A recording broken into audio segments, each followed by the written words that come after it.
Mon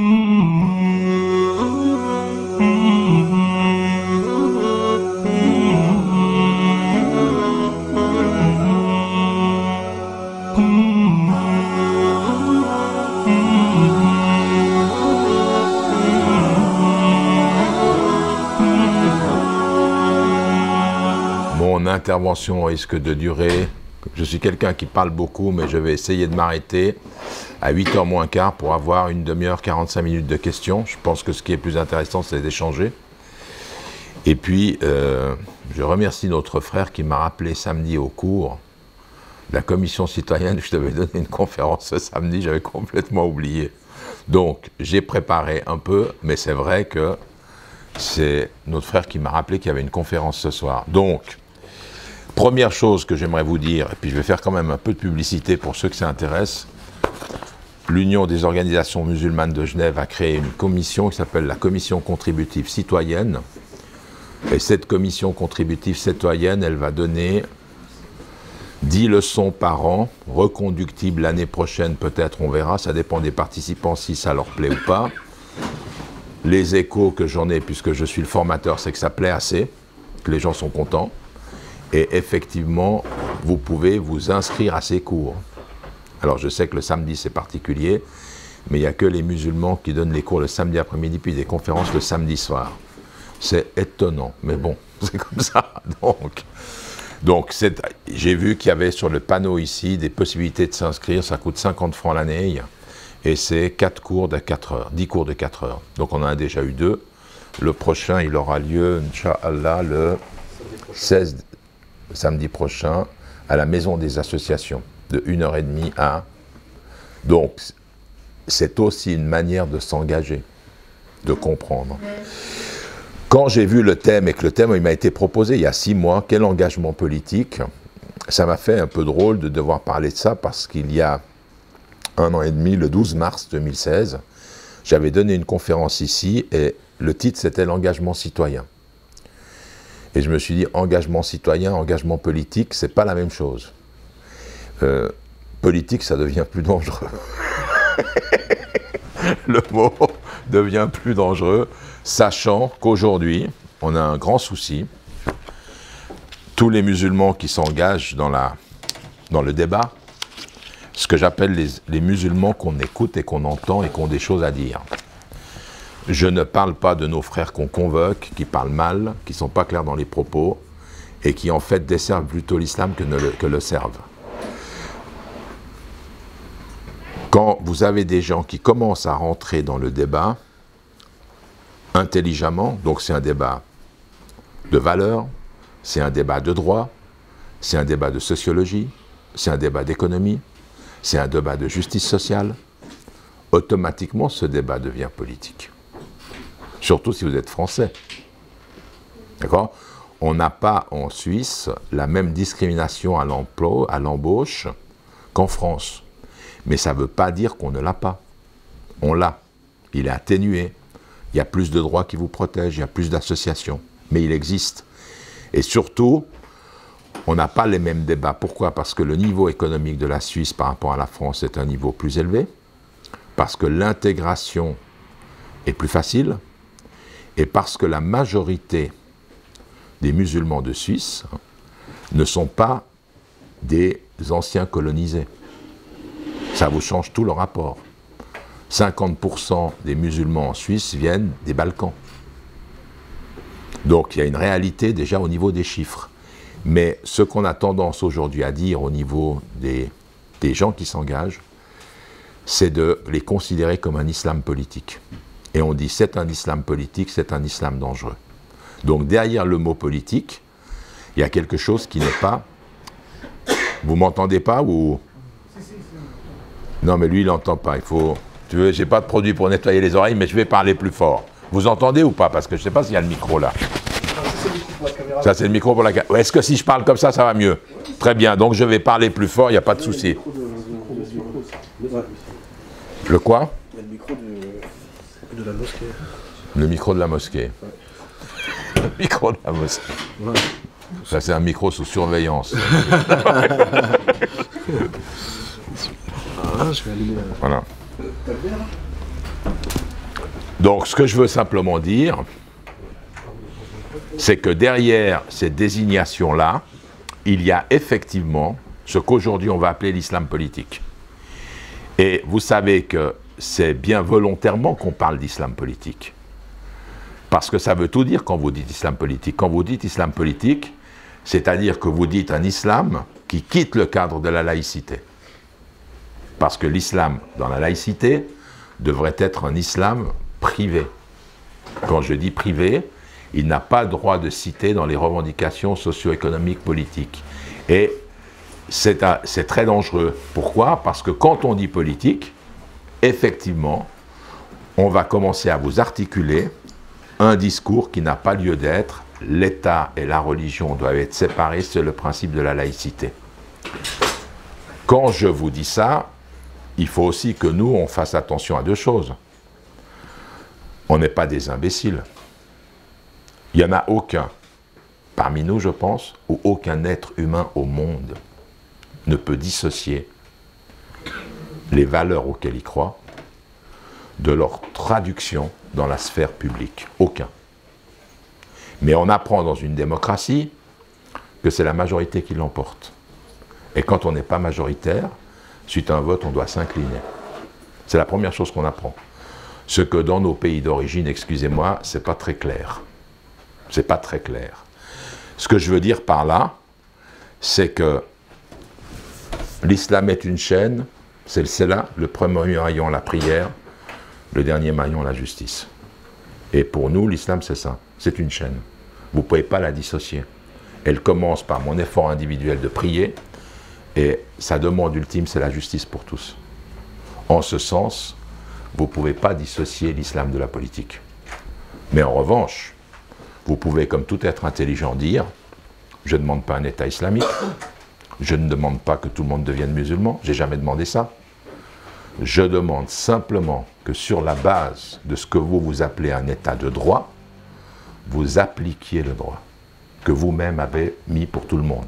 C'est-à-dire liberté de conscience, liberté de culte, liberté de religion. » C'est important à comprendre ça, parce que ce qui est en train de se passer aujourd'hui, c'est que d'abord on a dit on va assimiler les musulmans. Les musulmans ont dit je ne veux pas d'assimilation, on va les intégrer. Les musulmans ont dit nous, intégration, d'accord, mais surtout ce qu'on veut, et le mot il est important, on veut être inséré dans la société. Nous intégrer, c'est nous insérer, c'est nous donner une place, c'est exister. Comme quand vous dites que quelqu'un dans l'insertion professionnelle n'est pas inséré dans le monde professionnel, il est exclu. Alors quand vous dites que les musulmans sont insérés parce qu'ils sont là, c'est gentil, sont intégrés parce qu'ils sont là, c'est gentil, que c'est un état de fait, il n'en reste pas moins que vous devez les insérer dans une activité quotidienne qui leur permette de gagner leur vie et de vivre dignement. Ce qui en France fait défaut, en Suisse moins. Donc c'est vrai qu'il y a deux mots sur lesquels j'insiste, c'est qu'est-ce que la citoyenneté, qu'est-ce que la politique, c'est deux choses différentes. Si jamais je ne suis pas clair dans mes propos, vous me posez toutes les questions, il ne faut pas vous gêner, il n'y a pas de souci. Hein. Ce que je veux dire par là, c'est que quand on nous dit islam politique, on nous met dans une mouvance qui est pour tout le monde. L'Iran, qui est pour tout le monde, la Turquie, qui est pour tout le monde, les frères musulmans, qui est pour tout le monde quelque chose d'ennemi. Et ce que les musulmans doivent dire, je n'ai pas de revendication politique à proprement parler, je n'en ai pas moi. Je ne me présente pas aux élections. C'est quoi la politique? C'est les partis politiques. Un parti politique, par définition, il fait quoi? Il fait un mot, il fait un parti, il présente des gens aux élections, et son but ultime, c'est le pouvoir. Les musulmans, en tout cas, pour ma part, on n'aspire pas au pouvoir. On n'aspire pas à ça. Donc, on n'a pas une question de politique, il y a une question de revendication, qui sont économiques, qui sont sociales, qui sont de droits, qui sont de devoirs, qui sont contre les discriminations, mais en aucun cas, vous imaginez un jour, j'ai pensé faire un parti islamique genevois. Et ça m'a fait rire parce que ça faisait pig, comme le cochon en anglais. Parti islamique genevois, pig, même le mot ne va pas. Et au bout d'un moment, je me suis dit, mais on ne peut pas, ce n'est pas l'objectif. L'objectif pour un musulman, ce n'est pas d'être au pouvoir. L'objectif pour un musulman, c'est quoi? C'est de dire, moi je vais vivre de la meilleure façon possible, mon islam, en faisant le bien autour de moi. Et mon devoir à moi, c'est quoi? C'est de, 1, donner de l'amour, donner du pardon. On en est très très loin. On en est très très loin. Les musulmans, quand vous les voyez agir, mais c'est un monde. Les affaires qu'il y a eu concernant mon frère, quand je vois ce qui se passe aujourd'hui avec l'autre crétin de Bush, de Trump, là, toutes ces déclarations, nous, au lieu de réagir avec dignité, on réagit avec la pire des choses, la haine. Quand vous lisez les propos sur Facebook, quand vous lisez comment les gens se parlent, l'islam, ça ne peut pas être ça. La réponse des musulmans, ça ne peut pas être ça. Ça ne peut pas être la haine. Ça ne peut pas être l'injustice. Et un des premiers engagements des musulmans ici, c'est d'être à la hauteur des défis. Et être à la hauteur des défis, ça veut dire savoir répondre par le juste, par le pardon, par l'amour, pas par la haine. Je ne sais pas si vous avez vu les propos échangés. Alors je veux bien que des excités brûlent le drapeau de Trump symboliquement, c'est joli, mais ça sert à quoi? Ça sert à quoi? Simplement que tu montres que tu es en colère. Je veux bien qu'on crie. Le problème, il n'est pas là. On doit être capable de montrer nos différences de manière beaucoup plus digne. Je peux comprendre la colère, mais la colère, elle n'a jamais aidé personne. Non, mais vous vous imaginez le prophète, quand il était à Médine, agir comme ça? Agir comme ça? Vous ne reconnaissez pas que je suis prophète? Je ne suis pas prophète. Vous ne reconnaissez pas mon Dieu? Reconnaissez pas mon Dieu. Mais s'il vous plaît, signez-moi la feuille pour que l'année prochaine, je vienne faire le pèlerinage. Il a biffé. Pourquoi il a biffé? Parce que si j'ai quelqu'un en face de moi, l'intelligence consiste, et c'est la première chose que je dois... Mais il me parle de où? De où me parle-t-il? Alors nous, on a l'impression que chaque fois que quelqu'un nous parle mal, c'est l'ennemi. Et puis après, c'est un complotiste. Puis après, attention, il faut voir s'il a des liens avec Israël. Après, c'est le sionisme mondial. C'est complot. On ne peut pas agir comme ça. On doit être capable de discerner, on doit être capable de bien comprendre d'où parlent ceux qui parlent contre nous et d'où parlent ceux qui parlent pour nous. Ça, c'est une des premières choses que je pensais clarifier. Alors, quand je dis islam politique, islam citoyen, il y a une très très grande différence. La très très grande différence, quand j'ai revu la conférence que j'avais faite le 12 mars ici 2016, conférence à laquelle on avait décidé de créer la commission citoyenne. Vous voyez, si on travaille vite, les musulmans. 16 mars, on a commencé presque 2 ans après, mais on l'a fait. Je remercie l'UOGM pour l'avoir fait.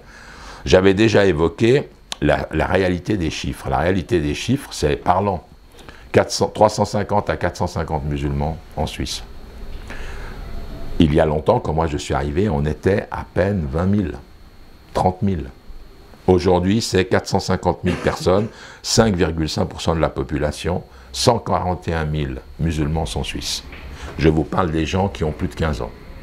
Et parmi ces gens qui peuvent voter, donc parmi ces gens qui, eux, peuvent vraiment faire du politique, à Genève, il y en a presque 10 000, 12 000. 10 000 et 12 000, quand vous savez que quand on vote à Genève, c'est 50 000 voix, vous avez vite fait le calcul, si vous êtes organisé.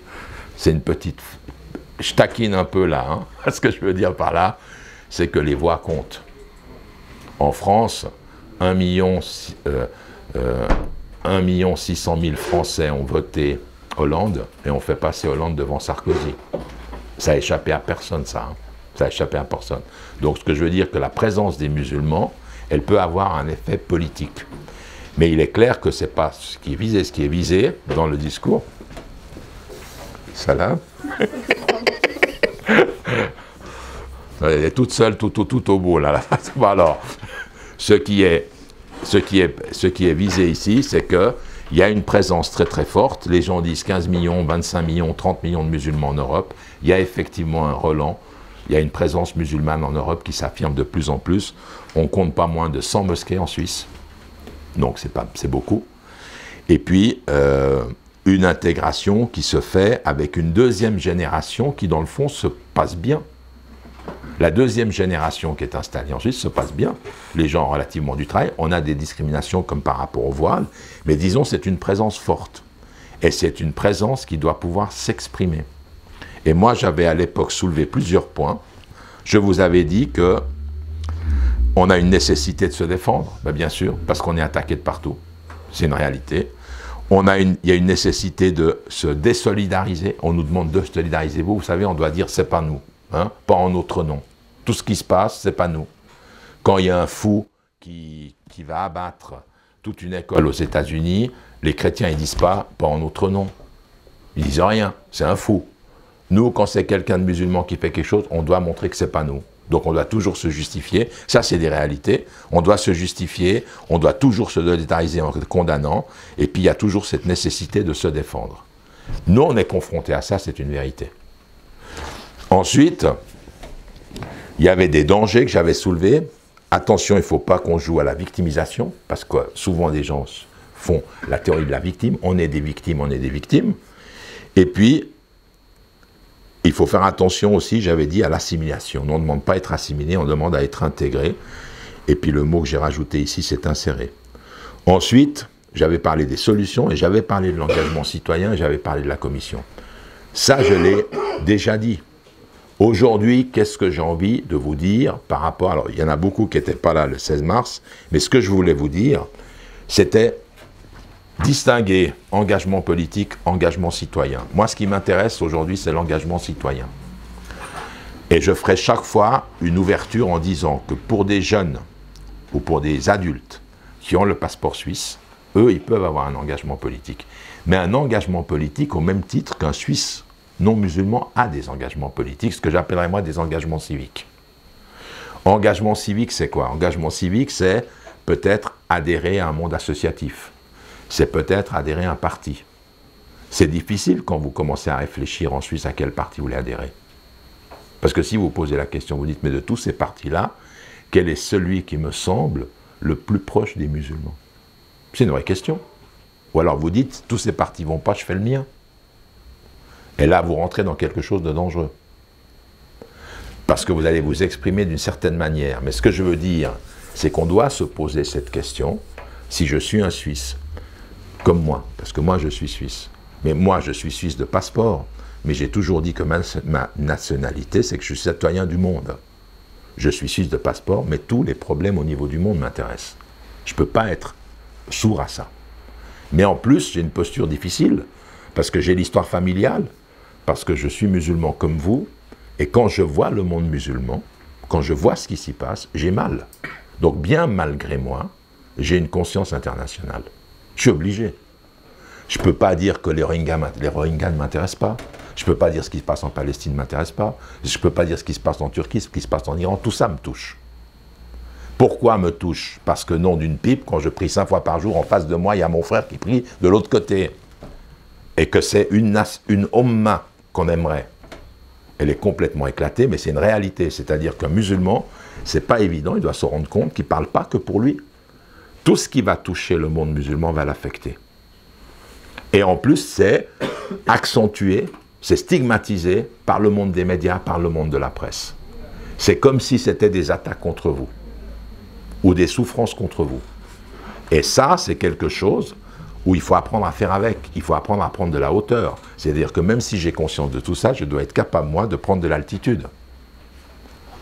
Je vis dans un endroit, comment est-ce que j'agis localement, et comment je prends conscience du monde de manière internationale. Mais ce problème-là, que nous on a en tant que musulmans, j'attire votre attention que beaucoup de jeunes qui luttent contre la mondialisation l'ont aussi.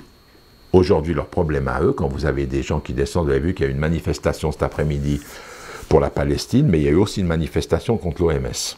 L'OMS qui veut rédiger des accords internationaux qui mettent à mal les services publics, mais vraiment à mal. Mais ce problème-là, c'est une conscience internationale. Ce n'est pas qu'un seul État. C'est tous les États qui se mettent d'accord pour des solutions globales. Les gens ont ce souci-là, mais eux ne sont pas stigmatisés comme les musulmans, parce que les musulmans, il n'y a pas un jour où il se passe, où il n'y a pas 1, 2, 3 attentats. Ça, c'est ce dont on nous parle. D'accord? Mais aussi, il y a des problèmes. Toujours des problèmes, toujours des problèmes. Et ça fait qu'on se retrouve acculé dans une sorte de se défendre. Tout ce que je vous ai dit avant, devoir se défendre, devoir se justifier, ne pas jouer les victimes, devoir dénoncer quand c'est pas, tout ça c'est une réalité quotidienne pour les musulmans et je mesure que c'est pas évident. À tel point que je connais des jeunes qui ont 16, 17, 18 ans, ils ne veulent plus entendre parler de ça. Ils ne veulent plus, ils en ont marre. Parce qu'ils disent, mais ça, c'est pas mon islam à moi. C'est un vrai problème. Donc, pourquoi est-ce que je prends la différence entre l'engagement citoyen et l'engagement politique? L'engagement politique, il implique effectivement une visée de pouvoir. Et ceux qui ont le droit, alors aussi bien le citoyen que le politique, ont des droits et des devoirs. Ces droits, ils sont inscrits dans la constitution d'un État. Ils reposent sur des bases légales, ils reposent sur des valeurs partagées. Si je ne comprends pas ces bases légales, si je ne comprends pas ce droit-là, ça va être très très difficile de pouvoir fonctionner. C'est comme si vous dites à quelqu'un, tu prends ta voiture, tu roules, il n'a pas appris à conduire puis il ne connaît pas les signalisations, c'est pareil. J'ai expliqué à mes élèves quand j'étais enseignant à quoi sert le permis. Un permis, c'est une licence. Licence, ça veut dire qu'il vous permet de, parce que vous connaissez les règles. Alors vous avez un permis de conduire, vous avez même des permis de pêche. Hein. Vous savez ça, vous avez permis de pêche, avant il y avait permis de vélo, maintenant ça n'existe plus, mais vous avez un permis pour pêcher, vous avez un permis pour conduire, vous avez beaucoup de permis. Vous n'avez pas un permis pour faire des enfants. N'importe quel imbécile les fait, il les élève très mal, mais il n'y a pas de permis. Par contre, pour pêcher, il y a la taille du poisson, ce qu'il faut garder, ce qu'il faut rejeter à l'eau. Ce que j'essaie de vous dire, c'est que les permis ici, c'est pour connaître les règles, comment cela fonctionne. Alors, quel est le problème quand vous regardez une carte? Quand vous regardez une carte et que vous voyez le petit canton de Genève, où ça bouchonne déjà de partout, imaginez-vous qu'il n'y ait pas de règles de circulation. Imaginez-vous que les bus et que les ambulances ne soient pas prioritaires. Ça ne fonctionne plus. Donc, les règles, elles permettent quoi? Elles permettent à chacun de connaître quand lui, il a le droit de passer, quand lui, il a le devoir de s'arrêter. Et c'est la seule manière qui fait que chacun peut partir d'un point pour aller à une destination et être sûr d'y arriver. C'est les règles. S'il n'y a pas de règles, vous ne pouvez pas fonctionner. Si moi je vis dans une société, je dois comprendre ces règles. Je dois connaître pourquoi elles sont faites. J'ai même, parfois, la possibilité de m'opposer à ces règles. Je peux tout à fait dire que ce droit n'est pas bon. J'ai le droit de le faire. Pourquoi? Parce que c'est écrit dans la loi. Ce qui est écrit dans la loi, c'est voilà les règles de conduite, voilà les règles pour passer d'une année à l'autre. Tout cela, ça doit être réglementé, parce que les humains, quand ils vivent ensemble, il faut leur établir des règles. Et puis derrière ces règles, il y a des droits et des devoirs. Si un a des droits, c'est-à-dire qu'en face de lui, quelqu'un a des devoirs, et vice-versa. Si moi, je ne connais pas ça, je ne peux pas fonctionner. Je ne peux pas. La première chose, c'est connaître ça. Donc avoir une bonne connaissance des institutions, avoir une bonne connaissance des statuts. Parce que si vous ne connaissez pas ça, vous ne pouvez pas fonctionner. Ensuite, ça m'amène à distinguer deux choses. Quand vous prenez politis, politique, la cité, les règles de la cité, c'est un mot qui vient des Grecs, ça veut dire quoi? C'est-à-dire comment est réglée la cité, quels sont les droits et les devoirs dans la cité. Et ça vous donne des citoyens. Mais le citoyen, au départ, on considérait qu'un citoyen, son statut ultime, c'était d'avoir le droit de voter. C'était ça un citoyen, le droit de voter. Aujourd'hui, on a dit non. Si vous prenez la Révolution française, quand les femmes demandent le droit de citer, ça veut dire le droit d'être entendu. Aussi le droit de voter. Donc elles voulaient déjà avoir un espace. La femme était dans le monde privé. Donc on dit non, les femmes, elles veulent être dans l'espace public, elles veulent avoir le droit de voter. Ça veut dire que les femmes sortent de l'espace privé pour atteindre l'espace public et avoir une voix. Dans cet espace public, on a considéré qu'entre le citoyen, c'est-à-dire celui qui est né suisse ou celui qui a, par naturalisation, il a plus de droits que les autres, puisqu'il y a la seule chose qui les distingue, c'est le droit de vote. Il n'y a que ça qui distingue. L'obligation du citoyen, alors du citoyen suisse ou du citoyen, c'est les droits civiques. Il a le droit de vote, il a le droit d'être élu. Sauf qu'à Genève, on a, pour la commune, permis aux étrangers résidant dans un pays depuis plus de 8 ans de voter. Et dans certaines communes, on a même voté qu'ils pouvaient être élus au municipal. Donc petit à petit, on leur donne de plus en plus de droits pour dire, vous ne pouvez pas avoir une population à Genève qui est composée de 1/3 de Suisses, 1/3 de Genevois, et puis tout le reste étranger, et dire à ces étrangers, vous n'existez pas. C'est pas possible. Ils doivent pouvoir s'exprimer. Et on a pensé qu'en leur donnant le droit de vote, donc aux étrangers qui vivent dans le pays depuis plusieurs années, les choses allaient changer.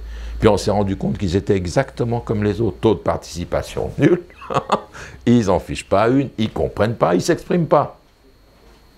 Ils ne s'expriment pas beaucoup. On a les mêmes taux de participation que les Suisses, qui est un taux très bas, puisqu'on arrive à, quand c'est bien, c'est 50%. Quand vous avez la majorité de 50% et que vous êtes élu, ça veut dire quoi? Ça veut dire que sur 10 personnes, il y en a 2,5 qui ont voté pour vous. Et vous êtes majoritaire. C'est-à-dire que la démocratie suisse, elle va tenir compte du nombre de gens qui votent et vont l'emporter, pas le 51%, des 40 à 50% qui votent, c'est-à-dire en fin de compte, un quart de la population. Et le système tient, parce qu'en fin de compte, voter est un droit, c'est pas un devoir en Suisse. En Suisse, si vous ne votez pas, vous n'avez pas une amende. En France, pareil, il y a certains pays qui veulent obliger les gens à aller voter. Donc la différence entre le politique et le citoyen, c'est ça. Maintenant, au fur et à mesure, on a donné de plus en plus de droits aux citoyens. Le droit que je viens de vous dire, de pouvoir voter au niveau de la commune. À Genève, on demande aux étrangers de voter, ceux qui ont plus de 8 ans. Idem dans certaines communes.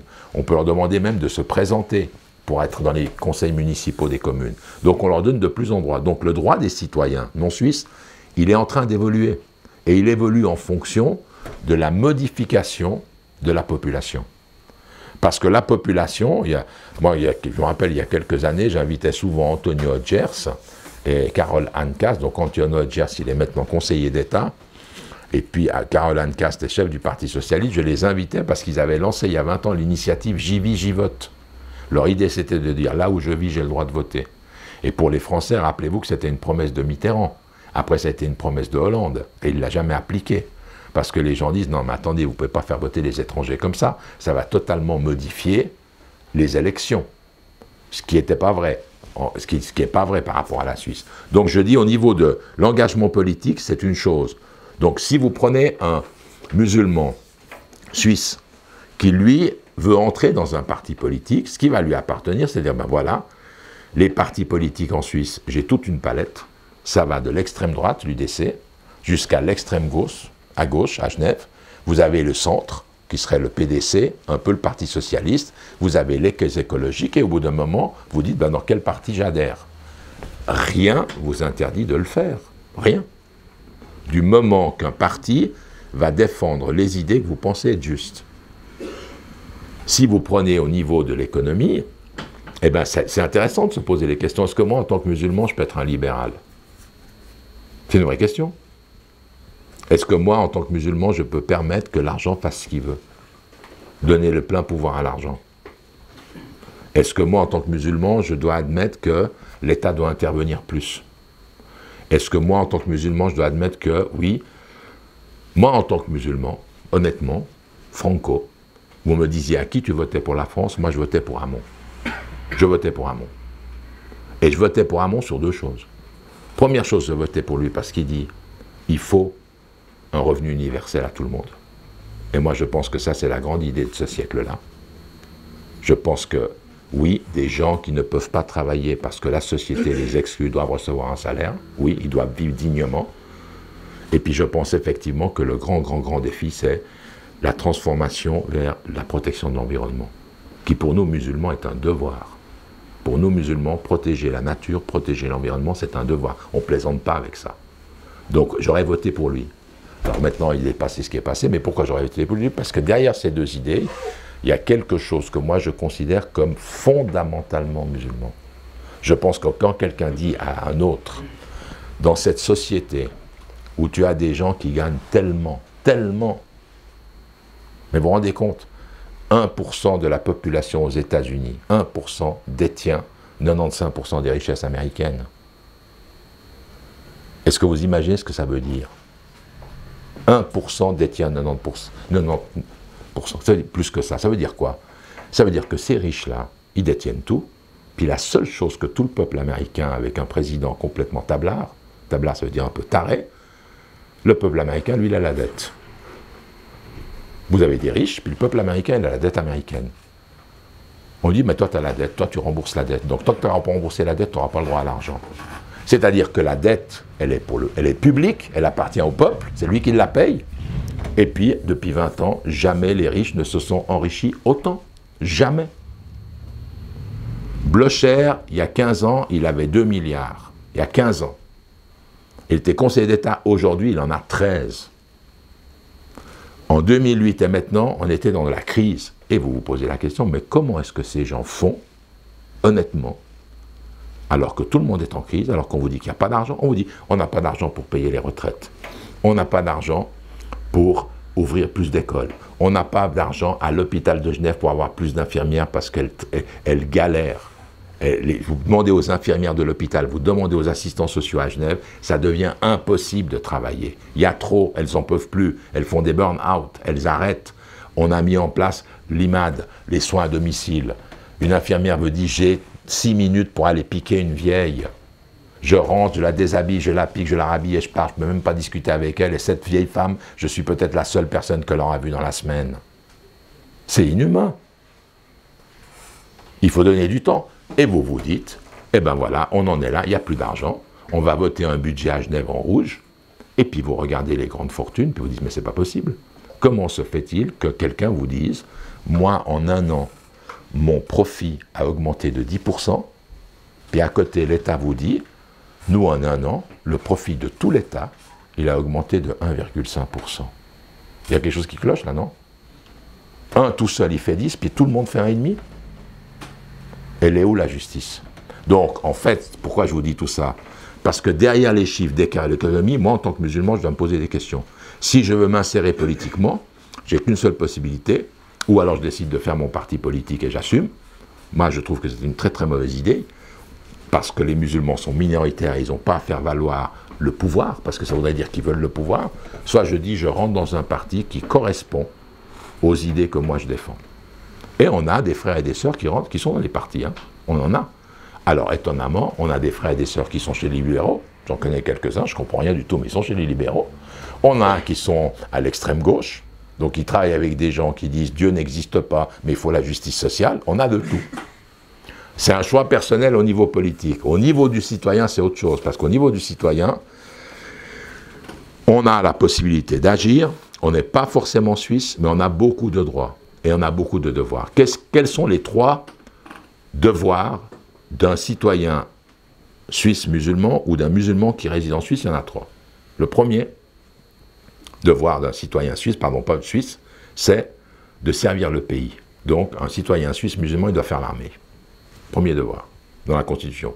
Le deuxième, il doit payer des impôts, il doit contribuer au bien collectif, ça c'est aussi pour les non-musulmans. Donc l'armée, c'est que pour les Suisses.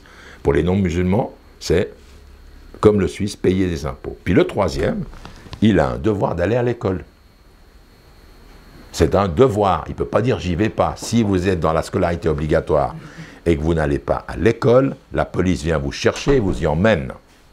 Et vos parents peuvent être amendés parce que aller à l'école est un devoir. Maintenant, si je prends au niveau du droit, eh bien, au niveau du droit, les différences, elles vont être relativement simples. C'est-à-dire qu'au niveau du Suisse, lui, il a les droits plus, puisqu'il a les droits civiques. Il a la possibilité, lui, outre les droits civiques, d'être éligible. Donc, il a la possibilité d'être élu. Alors que pour le non-musulman, lui, il n'a pas le droit de voter, sauf dans certaines communes. Et puis, il n'a pas le droit d'être élu partout, sauf dans certains. Ça, c'est les différences. Mais maintenant, je peux agir dans la société en tant que citoyen. Et c'est peut-être ça que nous devons commencer à faire. On a un grand problème. On nous dit qu'il va être résolu. On a un problème de représentativité. On a 50 mosquées, 100 mosquées en Suisse. On essaye maintenant de les organiser pour qu'elles parlent la même chose. Puis on se rend compte que c'est pas évident. C'est pas évident le langage. Quand vous entendez certains discours musulmans, d'autres, vous dites, mais moi je peux pas suivre ça. Et il faut être honnête, vous pouvez pas. Donc, il y a, que vous disent par exemple les Français disent on veut que les musulmans s'organisent. Donc ils ont fait le culte musulman de France. C'est eux qui l'ont organisé. Hein. Ils ont nommé qui ils voulaient, puis ils disent voilà, vous les représentez. Puis les musulmans disent mais ça c'est pas nous. Ils disent non mais c'est eux qu'on veut, parce qu'avec eux on peut parler. Donc il y a une organisation qui doit venir des musulmans, qui doit respecter leur pluralité, parce qu'on est tous musulmans, c'est vrai, mais les cultures ne sont pas les mêmes. Quelqu'un qui est des Balkans, ou quelqu'un qui est turc, ou quelqu'un qui est du Maroc, ou quelqu'un qui est égyptien, ils n'ont pas la même culture. Ils vivent les mêmes valeurs, mais quand ils sont dans cette société, s'ils n'ont pas grandi ici, s'ils n'ont pas né ici, ils n'ont pas les mêmes valeurs. Et ça, c'est quelque chose de fondamental à comprendre. Quand vous avez des gens qui grandissent en Suisse, qui naissent en Suisse et qui grandissent en Suisse, ils ont évidemment l'éducation de leur famille. Rigoriste ou pas rigoriste, peu importe. L'enfant, tous les jours, il vit dans son école avec d'autres enfants. Il est adolescent avec d'autres. Il ne faut pas croire que les enfants ne se parlent pas. Il ne faut pas croire que les enfants ne s'auto-éduquent pas. Bien sûr qu'ils apprennent, bien sûr qu'ils vivent, bien sûr qu'ils sont imbibés d'une valeur fondamentale qui est « moi, liberté ». Mais c'est clair, ils ont ça. Et si, en ayant vécu ça, en ayant eu ça, ils restent musulmans, Inch'Allah, ils le sont, ils seront musulmans, mais jamais avec un esprit borné. C'est impossible. Parce qu'ils ont vécu avec un esprit, ils ont été obligés de l'ouvrir. Aujourd'hui, un jeune est capable de dire « Toi, tu es comme ça, moi, je suis comme ça, je te respecte, tu me respectes. » Et il n'y a pas de haine. C'est vrai. Si vous parlez avec les jeunes aujourd'hui, ils sont tout à fait capables de ça. Donc, il faut arriver à faire quoi? Il faut arriver à dire, à comprendre que l'éducation ici, pour quelqu'un qui a grandi, il va ouvrir avec il va exister avec un autre esprit. Quand on nous dit, regardez ces gens qui viennent prêcher dans vos mosquées, comment ils parlent, et qu'on nous prend la tête avec ça, même maintenant, on a dit, on va les former, nos imams. Vous vous rendez compte? On est la seule, je crois, religion au monde où on nous dit, nous, on va vous former vos imams, parce qu'ils ne comprennent rien. Non mais elle est belle, la honte. C'est-à-dire que toi, tu n'es pas musulman, tu vas me le former, moi. Lui. Quelque part, c'est insultant. Quelque part, je peux dire que c'est insultant, mais je peux dire, oui, mais attention. Peut-être qu'effectivement, si cet imam-là a grandi en Suisse, son discours d'imam, il ne sera jamais un discours rigoureux, fanatique, comme ceux qu'on entend. Et puis, honnêtement, quand vous entendez les discours rigoureux, fanatiques, ça ne vous fait pas peur? Moi, personnellement, je suis terrifié. Moi, j'entends des fois des imams parler, mais ils me font peur. Je dis, c'est pas possible de parler comme ça. C'est des appels à la haine. Honnêtement, j'étais dans des mosquées dans certains pays, on vous appelait à tuer les juifs et les chrétiens. Vous voyez ici dans une mosquée quelqu'un qui vous dit qu'il faut tuer les juifs et les chrétiens? C'est pas possible, c'est inconcevable, pourtant ça arrive. Alors ce que je veux dire par rapport à l'éducation des imams, normalement, si un jeune grandit ici, et qu'effectivement il souhaite devenir imam, sa perception ne sera pas la même. Mais nous, on est encore dans une période où quand on cherche des imams, on les fait venir. Et ils viennent, et ils parlent, en ayant complètement oublié le contexte dans lequel ils se trouvent. Complètement. Et ça nous pose un problème à nous. Mais entre cette réalité que nous on dit, qu'on voit, et puis le fait de dire que les autorités veulent les former pour nous, il y a deux mondes. Parce qu'on pourrait tout à fait nous s'organiser pour dire voilà ce qu'on veut. Autre exemple, la mosquée du Grand Saconnet. Mais c'est magnifique. Vous avez le président de la Ligue mondiale qui vient. Je pense qu'il a dû passer par Washington pour prendre ses directives de Trump. Et qui vient dire à la mosquée, je vais nettoyer. Puis il nettoie. Mais on ne te demande pas de venir nettoyer ici, nettoie chez toi. Qu'est-ce que tu viens nettoyer ici? Vous payez, vous avez fait une fondation, on va faire le nettoyage chez toi. Puis alors il y en a un qui se met à nettoyer, mais on ne comprend pas ce qu'il nettoie. Il y en a un qui arrive là, que personne n'a entendu parler, trône héritier, il met tout le monde en prison, il les rançonne. Vous vous rendez compte? Il les rançonne. Tu me donnes 2/3 de ta fortune et je te libère. Il les rançonne, c'est un mafieux. Le type, il est un mafieux. C'est un mafieux qui a décidé de venir avec une nouvelle génération de princes pour chasser la vieille et pour que ce régime complètement pourri perdure. C'est pas autre chose. Penser qu'il vient là pour nettoyer les corrompus, c'est un mensonge. Enfin, je vous le dis, hein, ce gouvernement-là, c'est le pire ennemi que les musulmans ont. C'est rien par rapport à Israël. Seulement personne ne l'attaque, lui. C'est rien. Ce gouvernement-là, c'est le ver dans notre pomme qui nous bouffe de l'intérieur et personne ne dit rien. Tout le monde dit Israël, Israël. Mais on s'en fiche d'Israël, mon vieux. Regarde ce qui est en train de se passer là. Pour que ces gouvernements de la péninsule restent en place, ils sont en train de s'enfermer. Alors, ils s'enferment. Oui, t'es arrêté, tu vas où? Dans une suite, dans un 5 étoiles.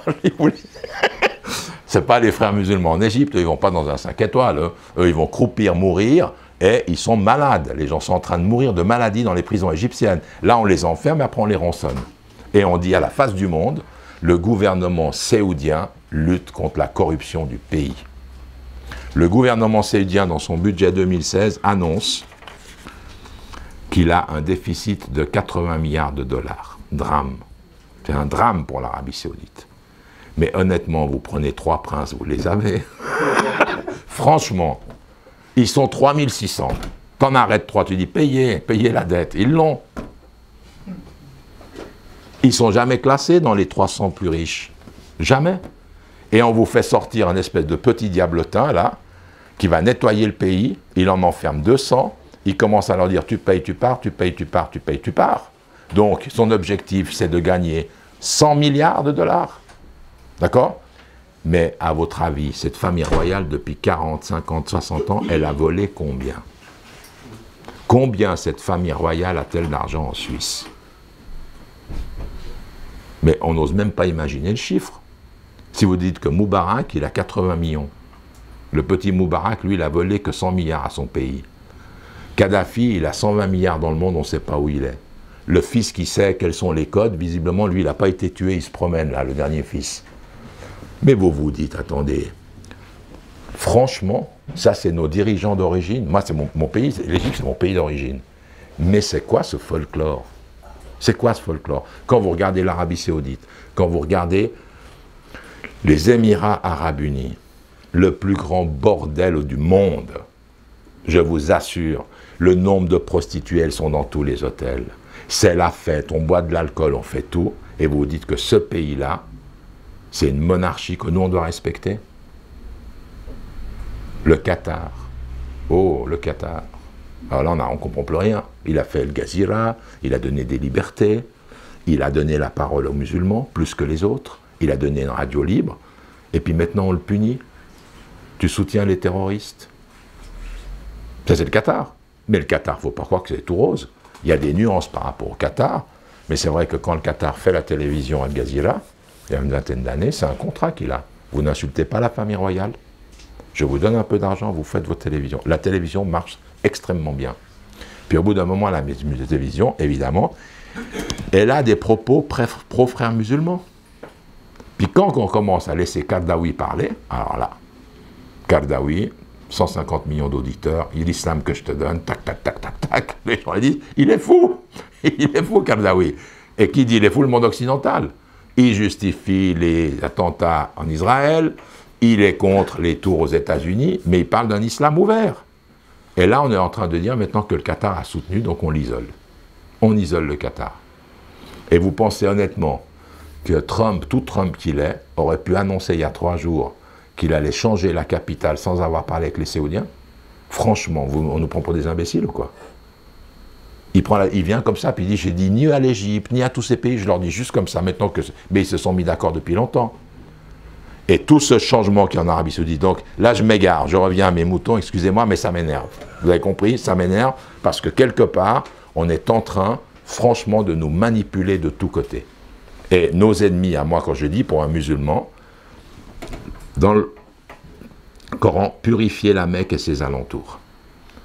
Le prophète Mohammed, quand il allait à Médine, il n'avait qu'un seul souci, nettoyer la Mecque.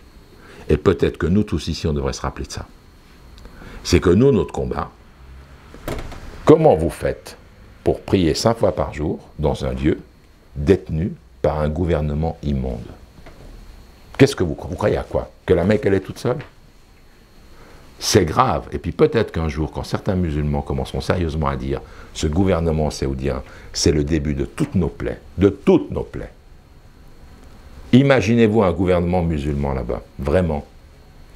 Mais Israël n'a pas le même discours. C'est impossible.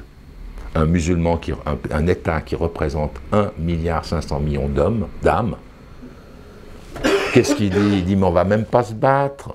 On va aller prier à la Mecque, on va prier à Médine, puis après l'âge, on va aller au 3e lieu saint, on va tous venir prier à pied à Jérusalem. Qu'est-ce qu'ils vont faire? Ils vont abattre les gens? À pied, sans rien. Un gouvernement comme l'Arabie Saoudite qui dit à la Suisse, vous votez l'interdiction des minarets, on retire tout notre argent de chez vous. Pourquoi il ne l'a pas fait? Pourquoi il ne l'a pas fait? Pourquoi quand vous avez... Vous vous rendez compte, quand il y a eu le Kosovo, puis que les gens étaient tués, j'ai souvenir que mon père avait écrit au roi Fahd à l'époque et lui avait dit, tu dois absolument... il faut que le roi dise au monde que si la guerre ne s'arrête pas, l'argent du royaume de l'Arabie Saoudite sera entièrement retiré des banques centrales européennes. Tu n'as même pas besoin de faire la guerre, tu dis que ça. Il te l'arrête tout de suite. C'est plus que le pétrole. Eh ben non, les Saoudiens, ils n'ont rien dit par rapport aux minarets. Au contraire, ils ont venu faire les fêtes de Genève, ils ont continué à ouvrir des comptes et ils en ont strictement rien à secouer. Eux, minarets ou pas minarets, ce n'est pas leur problème. Ce que j'essaye de vous dire, pensez à ça par rapport à notre éclairage. Donc dans l'engagement citoyen, moi, vous voyez, je parle trop, je le mets à 3 niveaux. D'abord, s'engager dans la cité, ça veut dire quoi? Ça veut dire déjà son djihad personnel, être musulman et avoir un engagement de qualité. Quand je dis engagement de qualité, l'engagement de qualité, c'est d'abord comprendre le monde qui nous entoure. On ne peut pas aujourd'hui discuter avec les gens, prévoir, avancer des choses, construire des choses si on ne comprend pas ce qui est en train de se passer.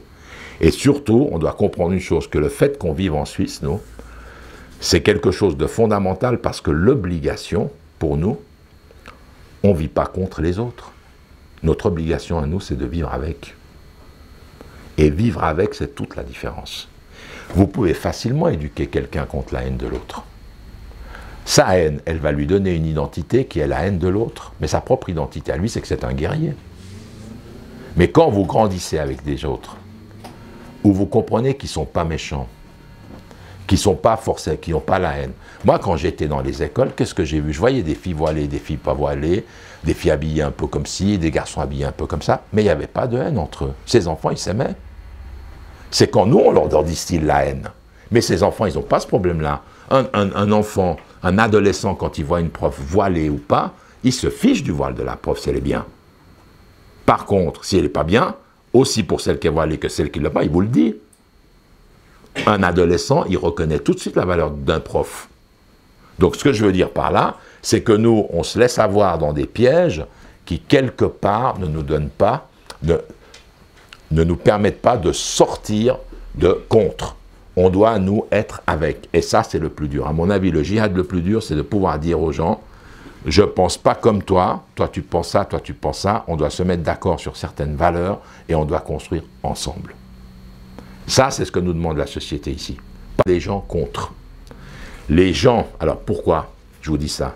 Parce qu'il y a un danger qui consisterait à dire, les musulmans, ils vont vouloir vivre en communauté, puis ils vont faire du communautarisme. Nous, on ne veut pas ça. Nous, on va avoir des lieux communautaires, comme la mosquée, des lieux où on se voit, des fêtes à nous, mais on est pour ouvrir les fêtes aux autres. On est pour travailler avec les autres. On est pour que quand il y a une fête, on soit là avec les gens. On ne va pas leur imposer leurs valeurs, mais ce qu'on doit leur apprendre, c'est que de nos valeurs à nous, il y a du respect, il y a de l'amour, il y a du partage, et il y a du pardon, et il n'y a pas de guerre. C'est ça qu'on doit leur expliquer. Et ça, pour leur expliquer, c'est en vivant avec les gens. C'est pas autre chose. Moi, j'ai été prof pendant 38 ans. Avec le nom que j'ai, les élèves ne pensaient pas que j'étais un bouddhiste allemand. Ce que je veux dire par rapport à là, j'ai jamais eu de souci avec eux. Jamais. Du moment que le respect se pose, du moment que quand vous parlez aux gens, vous construisez avec et pas contre. Et on a de plus en plus de gens qui font quelque chose d'horrible, qui disent au monde occidental, et c'est terrible d'entendre ça, vous êtes dégénérés, vous avez perdu toutes les valeurs. Il y a un musulman qui me disait cet après-midi, là, il me dit, tu te rends compte, t'as vu Johnny Hallyday, l'enterrement? T'as vu ça? Les idolâtres. Je lui dis, écoute Coco, moi Johnny Hallyday, c'est 50 ans de ma vie. Moi, Johnny Hallyday, je l'ai rencontré, j'avais 13 ans, il m'a offert un billet pour aller le voir, et ses chansons m'ont accompagné. Et ça m'a fait mal quand il est mort, parce que je fais partie de ces Français qui ont été touchés par ça, tout musulman que je suis. Et je me rappelle d'une chanson qu'il chantait, il chantait « Jésus-Christ est un hippie ». Ma mère écoutait cette chanson, et elle me disait « Il a une belle voix, cet homme-là ». Ma mère, on me dit que c'est de l'idolâtrie. Non mais vous avez vu l'enterrement d'Umm Kalsoum en Égypte? 5 millions dans la rue, complètement travadingue, ah, ils pleuraient. Quand ils ont enterré Umm Kalsoum, ils étaient 5 millions, en hystérie. Et là, lui me dit « Tu as l'idolâtrie ». Non. C'est un peuple où il y a une partie de son histoire qui est en train de partir. Qu'est-ce que tu vas faire dire de plus? C'est un bel hommage. Je partage peut-être pas ça, mais je ne vais pas commencer à dire c'est de l'idolâtrie, tralali, tralala. Allez voir dans nos pays comme on enterre certaines personnes. Hein. Ce que je veux dire, on doit avoir le respect des choses. Donc la première chose, c'est cette qualité. Cette qualité, elle va dépendre de Évidemment, votre ouverture d'esprit, votre culture, c'est important. La culture, vous devez, il y a des choses qu'on ne peut pas ne pas savoir. Quand on dit nul ne pas s'enseigner la loi, il y a des choses qu'on doit savoir. Il y a des manières de parler aux gens où le respect passe avant j'ai raison contre toi. Et moi j'ai dit, quand le prophète sallallahu alayhi wa sallam recevait des étrangers, il les saluait dans leur langue à eux. Dans leur langue à eux, pas la sienne, qui est la langue du Coran. Qu'est-ce que ça veut dire, ça? Ça veut dire que je dois être capable d'accueillir n'importe quel être humain, mais pas hypocritement. Je ne suis pas un Asiatique, excusez-moi. Je suis pas, ce que je veux dire par là, c'est que je dois porter ça en moi. Ce respect-là, je le dois. Et si je ne l'ai pas, faut que je travaille sur moi. Je ne peux pas avoir la haine des gens comme ça. Je ne peux pas m'opposer, parce que si c'est ça, on n'arrive jamais. On n'arrivera jamais. On doit être capable d'avoir... On est là pourquoi? Soyons clairs. On est de passage. On est de passage, c'est une épreuve pour tout le monde. C'est une épreuve qui n'est pas que du bonheur, tout le monde le sait. Il y a des souffrances. C'est pas parce qu'on croit en Dieu qu'on souffre moins, c'est pas vrai, on souffre aussi. On a nos malheurs, on a nos tristesses, on a nos douleurs, on prie. Et après on dit, il y a un jugement dernier. Et c'est là que nous, on est attendus. On n'est pas attendus pour les biens d'ici. Mais on est comme tout le monde, on veut le bonheur pour tous. On doit se battre pour le bonheur pour tous. Ça veut dire quoi? Ça veut dire qu'au bout d'un moment, je peux comprendre que n'importe quel être humain, il a le droit aux mêmes aspirations que moi. N'importe lequel. Et en ce sens, je dois le respecter. Là où je dois me défendre, là où je dois faire un djihad de guerre, c'est quand celui qui est en face de moi est malhonnête, est tordu et me persécute.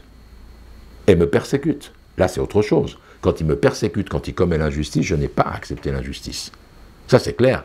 Mais tant qu'il n'y a pas d'injustice, et que c'est des propos qui ne sont pas très allégieux à mon encontre, je peux, moi, par le travail que je fais tous les autres, justifier qu'ils se trompent. Justifier qu'ils se trompent. Et ça, c'est très important à comprendre. Donc, le comportement, c'est la qualité de l'engagement. Ensuite, il y a une qualité, évidemment, par rapport à sa famille. Ça commence par là, parce qu'on est des individus. Et par rapport à sa famille, il y a tout ce qu'on doit à sa famille, qui est effectivement quelque chose d'important. Et puis, quand on est quelqu'un engagé, on a effectivement à donner des valeurs, à partager des valeurs, de l'amour à sa famille. Et c'est vrai que vous avez souvent ça. Si dans votre famille, quelqu'un commet quelque chose de faux, mon frère Hani, il y a des choses que je ne partage pas avec lui, mais je dois dire que j'étais ému aux larmes quand j'ai entendu son dernière intervention, quand il parlait de la prostituée et le chien. Je ne sais pas si vous avez entendu ça, mais il donne l'exemple de la prostituée au chien. C'est un hadith où effectivement un chien était en train de mourir. Là, il est passé vers une prostituée, la prostituée a pris sa chaussure, a mis de l'eau dans sa chaussure, a fait boire le chien. Et là, le hadith dit que pour ce geste-là, la prostituée est pardonnée, même de sa vie, et qu'il y a un respect pour les animaux qui doit être énorme pour Dieu. Là, le sens du pardon et le sens du miséricorde. Il m'est arrivé des fois d'intervenir dans des familles musulmanes où un enfant s'était drogué, où une fille avait eu des relations sexuelles, et les autres, ils voulaient lui couper la tête. Ils voulaient le frapper. Puis au bout d'un moment, vous dites quoi? Vous dites, mais attendez, tout le monde commet des péchés. Quel est le pardon? Quand quelqu'un parmi vous souffre, votre devoir à vous, c'est de lui donner le maximum d'amour que vous pouvez. Et quand vous n'êtes pas capable de faire ça, et que c'est que la haine qui parle, alors moi je vous dis, vous êtes un très mauvais musulman. Vous ne pouvez pas, c'est pas possible. C'est pas possible quand quelqu'un souffre de vous, que vous n'étiez pas capable de lui donner de l'amour.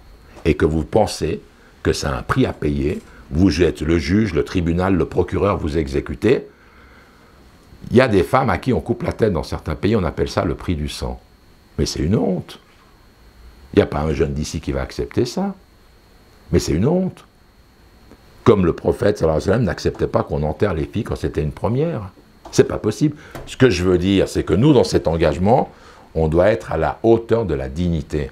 Et excusez-moi, la dignité, souvent, elle vous impose d'enlever vos lunettes culturelles, ce que vous avez. Vous savez, est-ce qu'en islam, on peut pratiquer la vendetta? Normalement pas. Vous n'avez pas à pratiquer la vendetta en islam. Regardez ce qui vient de se passer au Yémen. Les fils d'Ali Abdallah Saleh, qui s'est fait tuer par lui aussi, qu'est-ce qu'ils disent? Il faut venger papa. Comment vous voulez qu'ils règlent le problème s'ils sont toujours dans la conception tribale qu'il faut venger leur père? Il y a un peuple à genoux, il y a des maladies, il y a le choléra, il y a des enfants qui meurent de faim, on fait une guerre, on tue les chefs, puis on appelle à venger quelqu'un, mais tu as tout ton peuple qui est en train de mourir. Tout ton peuple est en train de mourir.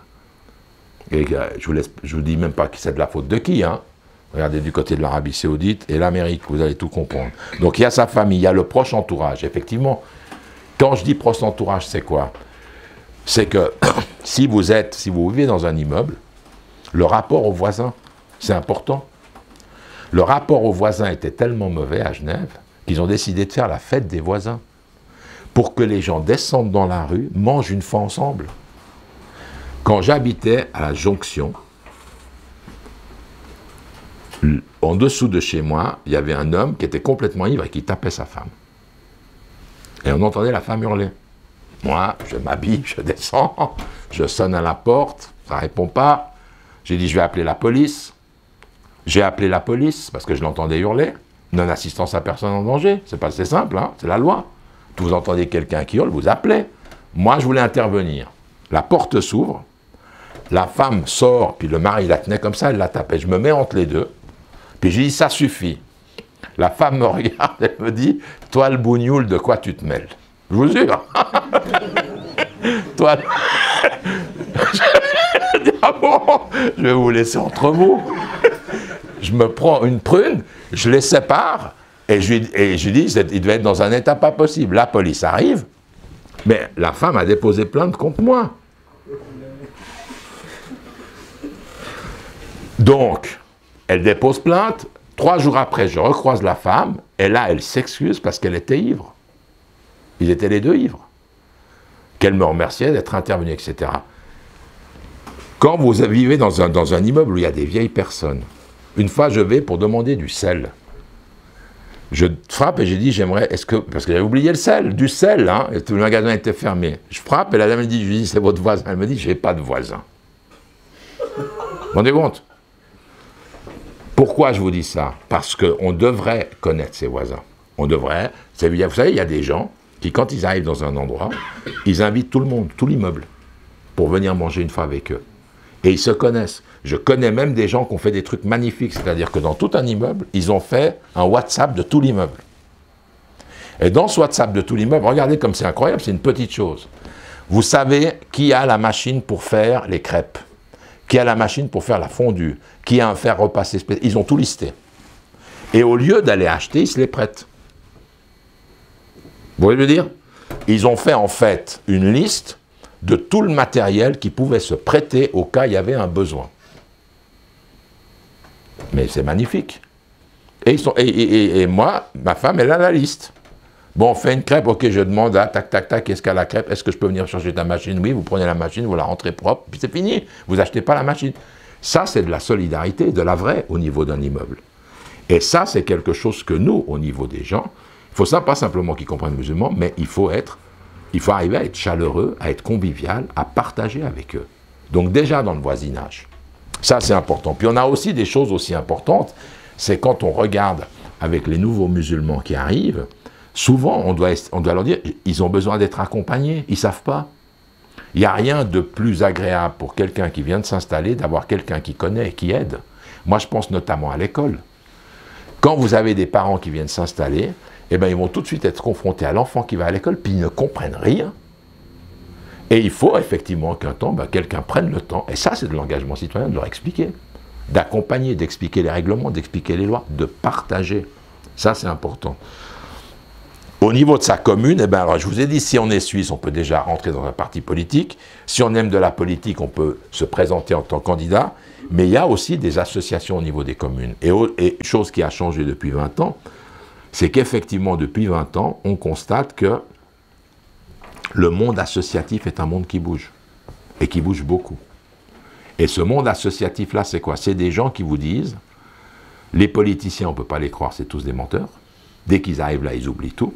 La seule vérité, c'est de faire des actions directes au niveau des gens. Moi, j'ai Sarah là qui fait les maraudes. Vous savez ce que c'est les maraudes? Ils sortent le samedi, puis ils vont donner à boire et des sandwichs aux sans-abri dans la rue. J'ai 3 élèves de l'école qui sont partis avec toi, elles sont rentrées enchantées, elles ont dit on veut refaire. Agir tout de suite pour que les gens se sentent mieux. Et quand vous faites des actions comme ça ne peut que, au niveau des gens, effectivement apporter du mieux. Parce que quelque part, vous enlevez la peur. Quand il y a les fêtes musulmanes, invitez le maximum de monde. Partagez avec les gens pour qu'ils aient plus peur de ce qu'on est censé représenter. Mais ça, c'est important. Au niveau du canton, au niveau des cantons, il y a des associations. Les associations, honnêtement, si vous allez une fois sur des sites et vous tapez « Association caritative genevoise », mais vous allez avoir 500 associations. Mais les musulmans peuvent aussi en faire une. Mais le problème, c'est que c'est ça la question. Si j'en fais une, est-ce qu'elle est faite que pour les musulmans ou pas pour les musulmans? Moi, j'avais dit à l'UOGM, si on fait les cours contribution citoyenne, moi, j'aimerais que ça soit ouvert à tout le monde, pas qu'aux musulmans. Parce que je sais qu'il y a beaucoup de jeunes Suisses qui ne sont pas au courant de ça. Ils ont oublié. Ils ont appris à l'école, mais ils ont appris une certaine main, ils ont oublié. Vivre ensemble des choses qui... Voilà, comme par exemple, il y a des gens qui font des équipes de foot, puis ils disent, bah, tous les footballeurs doivent être musulmans. Pourquoi? On fait une équipe musulmane, pourquoi? On ne peut pas jouer avec les autres. C'est des vraies questions. C'est quoi cette histoire? Non, c'est US Football Islamique de Genève. Alors, on est où là? Ce que je veux dire, on doit arriver à collaborer. Alors, niveau des communes, vous avez beaucoup. Niveau des cantons, ben, de nouveau, vous avez beaucoup de gens qui, effectivement, au niveau des cantons, sont dans des partis, ça je vous l'ai dit. Alors moi, c'est vrai que j'ai des discussions avec eux comme je vous dis, des fois ça me choque que quelqu'un me dise « ben voilà, je suis musulman et puis je suis avec les libéraux ». Pourquoi ça me choque?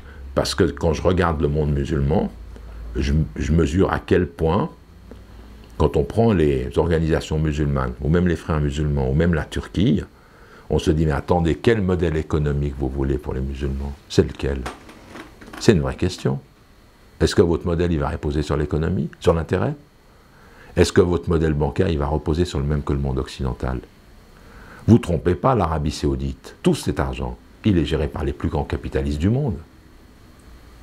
C'est inacceptable. C'est pas possible. Quand quelqu'un sait ça, il dit, mais c'est pas ça, l'islam, c'est pas ça. Les musulmans qui s'organiseraient, qui seraient capables quelque part de dire, mais attendez, nous on a des alternatives. Pourquoi je vous dis que c'est important l'engagement politique et citoyen? Parce que nous, les musulmans, et j'avais fait une conférence une fois là-dessus sur le rôle des banques, on a des choses à dire. Mais on ne doit pas les dire en disant « Qu'Allah, qu'Allah Rasoul », on veut ça. Ce que j'essaie de vous expliquer. Dans un pays ou dans une société qui a été marquée par les guerres de religion, où tout a été fracassé par les guerres de religion, où tous les gens, ils ont ça en aversion. Quand vous discutez avec quelqu'un, je ne vous parle pas des jeunes, parce que les jeunes, ils ont une peu... Mais quand vous parlez avec quelqu'un qui a 50, 60 ans, il vous dit les religions ont fait tellement de morts. Mais cette personne, elle oublie que la Première Guerre mondiale, la Deuxième Guerre mondiale, ce n'est pas des guerres de religion, c'est des guerres d'argent. Elles ont fait plus de morts que toutes les guerres de religion réunies. C'est ça la vérité. Les guerres idéologiques. Quand on vous dit que ce qui se passe au Yémen, ce qui se passe avec en Irak et en Iran, c'est des guerres de religion, c'est pas vrai. C'est des guerres d'argent et c'est des guerres de pouvoir. Tout le reste, c'est du folklore. Ça n'a rien à voir avec l'islam. Quelqu'un qui est capable de vous dire il faut tuer tout le monde, quelqu'un qui vous dit je fais le califat, comment est-ce que vous pouvez croire ça? C'est pas possible. C'est de la manipulation. Il y a derrière ça de la manipulation. Et c'est que des enjeux géopolitiques, stratégiques. C'est pas autre chose.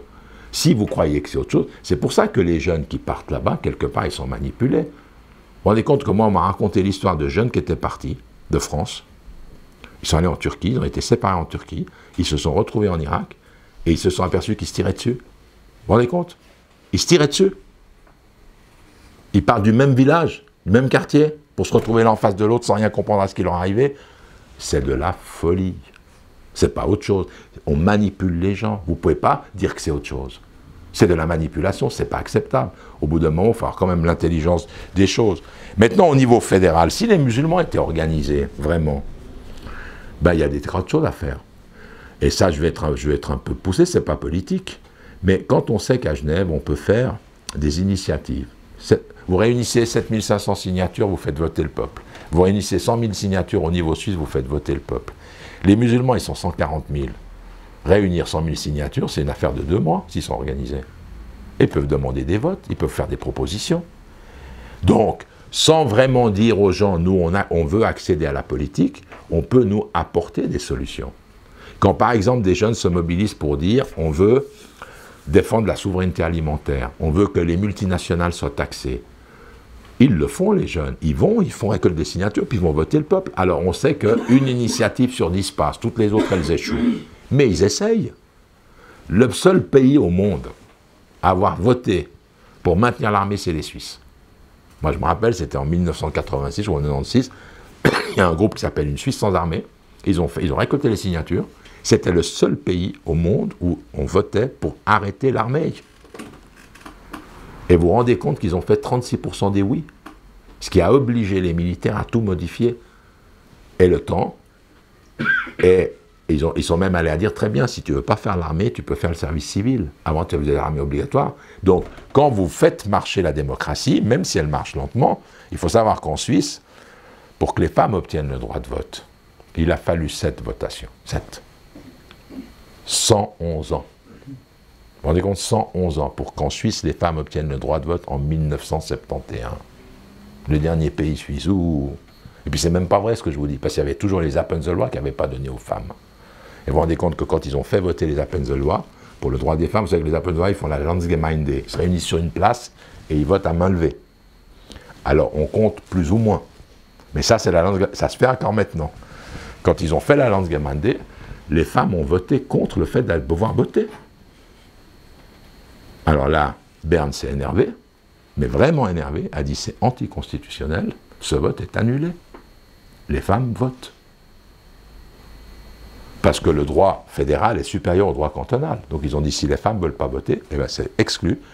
Dans le droit fédéral, la femme et l'homme sont égaux, donc la femme vote. Et votre vote à vous, il ne vaut plus rien. On se demande pourquoi ils n'ont pas fait ça pour les minarets, franchement. Franchement, on se demande comment ils ont laissé passer un vote comme ça. Parce que dans le droit suisse, comme dans les droits internationaux, le droit à liberté de culte existe.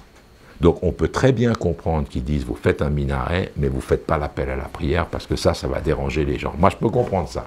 Honnêtement, si vous n'êtes pas musulman, puis on vous réveille avec l'appel à la prière, c'est pas très agréable, même si la voix est belle. Franchement. Non, franchement, vous ne pouvez pas imposer ça. Moi, je peux comprendre ça, parce qu'on est dans la prière. Moi, je vis à côté d'une église. Cette église, des fois, elle sonne, des fois, elle ne sonne pas. Mais quand elle sonne le dimanche à 8 h, c'est pas très agréable pour les gens du quartier. Je peux le comprendre, quand vous habitez à côté. Donc, ce que je veux vous dire par là, il ne faut pas dire non, non, ça doit sonner, ça doit faire. Non. Dans un pays musulman, je comprends qu'on fasse les appels et que les gens arrêtent. Dans un pays où c'est une minorité, mais ce n'est pas pour ça qu'il faut enlever le minaret qui, dans une mosquée, est l'identité culturelle de la mosquée. C'est notre identité. Et là, on vous dit, ils vont coloniser le paysage suisse. Si certains d'entre vous connaissent à Paris, moi je vous encourage à aller à Paris, si vous allez à Paris, vous verrez que les gens, la mosquée de Paris, ils l'adorent. C'est un lieu que tout le monde aime à Paris. Tout le monde va boire le thé à la mosquée. C'est un lieu de culte, c'est vrai, mais c'est un lieu qui est prisé, c'est un beau quartier. Et c'est dommage qu'on se prive de cette culture-là, parce que les minarets, ça dérange quelques personnes. Voilà pour le niveau fédéral. Donc, je vais conclure en disant 2 choses. La première, j'ai un peu débordé, je suis désolé, mais la première, je pense qu'effectivement, l'engagement politique, pour certains Suisses qui sont musulmans, il est tout à fait possible. Ils peuvent s'inscrire dans les partis, faire leur parti, je ne suis pas tellement contre. Ils peuvent s'engager au niveau des bulletins de vote, parce que c'est important. Ce qui est regrettable en Suisse, c'est que beaucoup de jeunes musulmans ne votent pas. On a bientôt des élections cantonales, et ces élections cantonales, votez Salerno. Suivez Sandrine Salerno. Sandrine Salerno, c'est la seule, elle est socialiste, mais c'est la seule femme qui a eu le courage de dire, pas devant les gamins, mais de dire qu'une femme voilée avait tout à fait le droit de travailler à l'État. C'est la seule. Elle s'en est pris, mais plein la patate. Plein la patate. C'est la seule qui a eu le courage de dire. C'est la seule qui a dit, mais dans une piscine, si les femmes ont un burkini, elles peuvent y aller. Et vous avez que le Parlement, cette semaine, il a retiré ça. Donc maintenant, quand tu vas te baigner, tu n'as plus le droit au burkini. Mais c'est elle qui avait proposé ça. Donc suivez, parce qu'il y a des gens, si vous vous intéressez à la politique, il y a des gens qui vont dans l'autre sens, parce que nous, on a quand même des défis. On a des discriminations importantes. Les femmes voilées ne peuvent pas travailler. Ça va pas. Ça va pas, c'est pas possible. C'est pas acceptable. Les hommes peuvent... On doit se battre pour ça. Et ça, bien sûr que c'est un débat politique. C'est un débat politique, c'est un débat juridique. Mais il faut qu'on soit organisé pour ça. Parce que ce qui est en train de se passer, c'est de dire, bah, si les femmes musulmanes ne peuvent pas travailler, eh ben, on va faire nos écoles à nous, on va faire nos piscines à nous, on va tout faire en parallèle. Pour qu'elles puissent travailler. Et puis on sait que c'est pas faux. On doit s'intégrer, on doit être avec les autres. Et on doit respecter ça. Et on ne comprend pas pourquoi. C'est comme ça. Il y a une femme qui a travaillé dans une école, elle est adorable cette prof, moi je la connais bien. Elle a travaillé à l'école primaire pendant des années avec son voile, ça n'a jamais posé de problème. Est arrivée une journaliste du Temps, le Temps, journal magnifique, on se demande qui le tient. Est arrivé un journaliste du Temps qui a commencé à écrire des articles sur elle, et puis elle a été obligée d'enlever le voile. Puis après on a fait une loi complètement débile. Pourquoi je vous dis débile? Parce que moi honnêtement, si je vais en Valais, et que sur toutes les montagnes du Valais, il y a une croix, et sur toutes les pentes raides du Valais, il y a le chemin de Jésus, vous savez, les 7 stations où il a souffert pour être crucifié. Je ne crois pas à ça, mais je peux comprendre que c'est votre culture à vous. Je peux comprendre que pour vous, quand vous arrivez en haut, il y a une Vierge Marie. C'est votre croyance. Qu'est-ce que je vais vous dire? Je vais dire enlever. Puis il y a un type qui arrive, puis qui commence à casser les croix en haut des montagnes, puis qui dit laïcité, laïcité. Non mais attends, ils vivent comme ça depuis des siècles, et toi tu te donnes le droit d'aller démonter ça? Mais qui te donne le droit de ça? Quelqu'un rentre dans une école et il voit une croix. Et quand il voit la croix dans l'école, il dit il faut l'enlever, c'est laïque. Au bout d'un moment, vous dites ça devient grave. Parce qu'on peut tout à fait respecter les cultures de gens. Ça ne va rien changer. Vous croyez que le gamin qui rentre, on est arrivé dans, vous voyez, on est arrivé dans quelque chose d'hyper grave. On est arrivé dans quelque chose qui consiste à dire il faut que tous les espaces publics soient neutres. Comme ça, on évite. Et je vais vous donner un exemple que j'ai vu. Parce que je vous ai dit, j'aime bien Johnny Hallyday. Quand j'ai regardé l'enterrement de Johnny Hallyday, une partie, j'ai été très très étonné qu'à la fin, quand ils viennent faire, vous savez, le geste de croix, ils viennent le saluer, donc ils le bénissent avec la croix, ils trempent dans le liquide et font le signe de croix. Le président Macron, quand il est arrivé, il a failli le faire, il a hésité, il a touché le cercueil, il est parti. Vous vous rendez compte? C'est-à-dire que Macron a dit ça, je ne peux pas faire en tant que président laïque. Vous voyez ce que je veux dire? Lui, il l'a pas fait, mais alors sa femme, clac, clac, clac, elle l'a fait sans problème.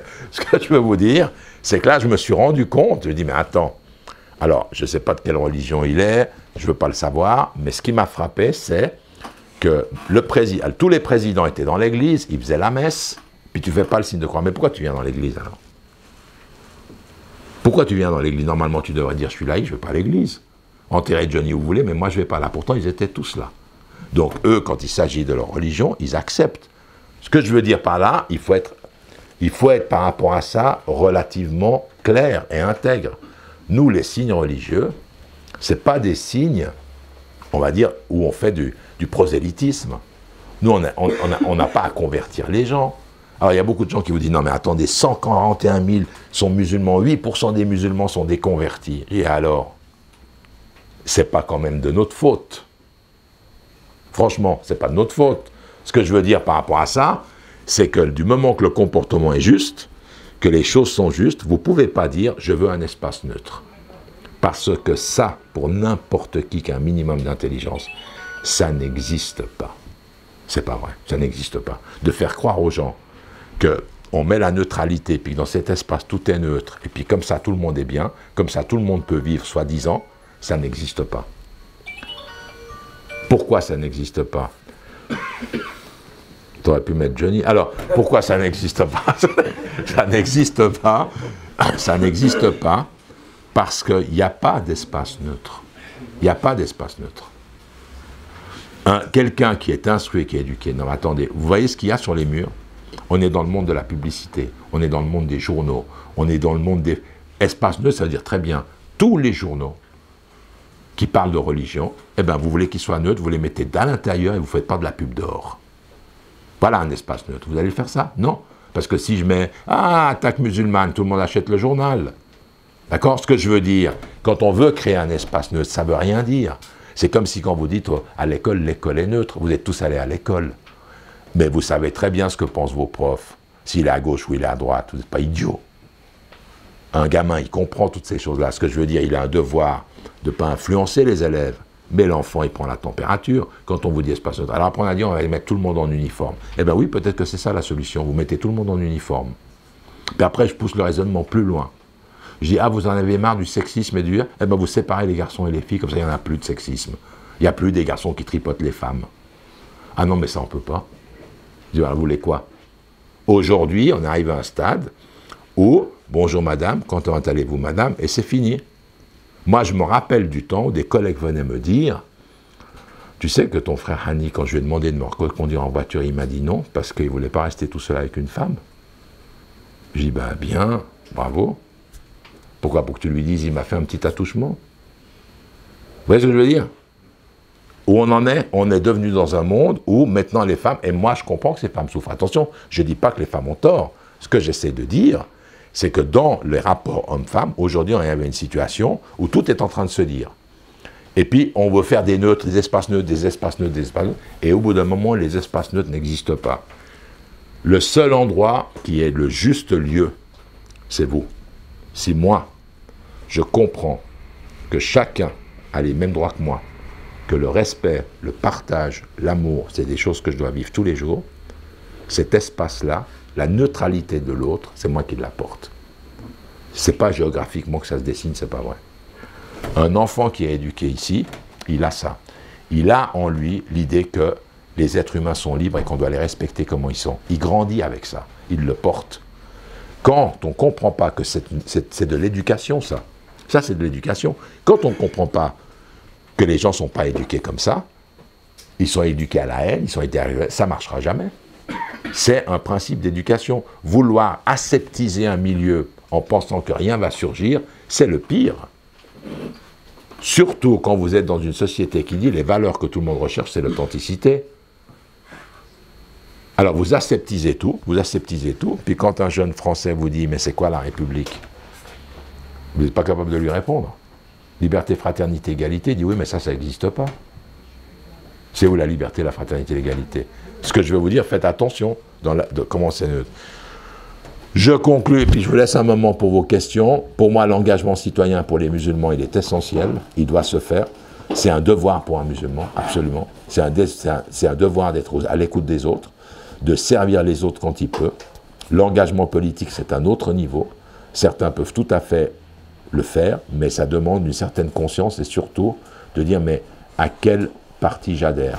Quand je vous parlais avant des gouvernements musulmans, moi, par exemple, la Turquie me pose un grand problème avec ça. L'Iran aussi. Comment est-ce qu'il fonctionne?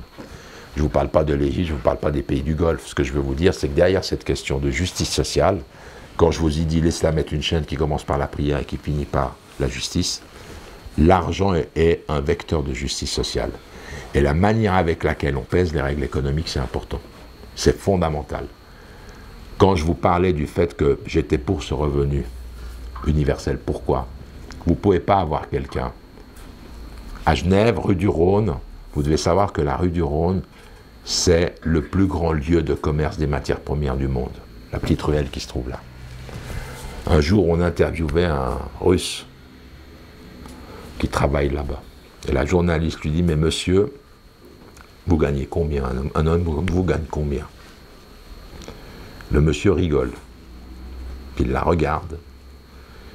Et il lui dit, vous voulez que je vous réponde à ça avant que vous ayez la question, posez la question ou après? Vous vous rendez compte? Il ne sait pas ce qu'il gagne. Mais s'il lui dit, c'est quand le moment où tu as posé les questions, maintenant je suis plus riche qu'avant. Puis il est assis devant elle. On est dans une société où ce n'est pas le travail qui fait la richesse, qui fait le capital. L'argent fait de l'argent. Et il va toujours dans la poche de certains. Et ça pose une vraie question de répartition sociale. Soit vous avez confiance dans ce que Dieu a mis dans les hommes. Un homme qui ne travaille pas, il ne faut pas croire qu'il est heureux, c'est pas vrai. Tous ceux qui ont de l'argent, c'est ceux qui travaillent plus que les autres. Souvent.